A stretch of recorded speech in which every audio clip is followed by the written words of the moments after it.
Hey everyone, and welcome back to another video. And in this video, I'm going to be going over the question, why can't I message someone on Taskrabbit? Now, this video is going to be particularly useful for individuals. Let's say that you recently just joined Taskrabbit and you're trying to message someone. How do you actually go ahead about doing so? Now, this video is going to be short, sweet, and simple, guys. There's not going to be a lot of steps involved.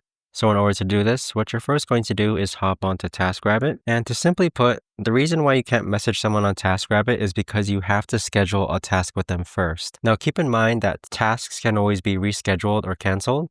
So for example, let's say that for cleaning, we click on cleaning, then we select a random address, and then just simply follow the on-screen prompts depending on what task you want done. And then once it refreshes, it's going to go ahead and send you a list of taskers. So go ahead and select the tasker which you want to go ahead and work with.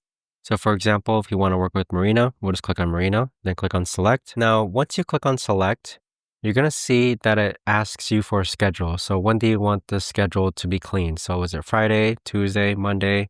These are availabilities. And then once you go ahead and schedule the task, that is when you're going to be able to go ahead and message the tasker.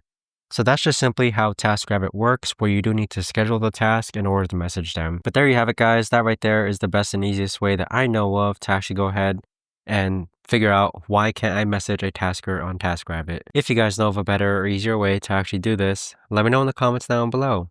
I would love to know. Thanks so much for watching, everyone, and I'll see you guys all in the next video.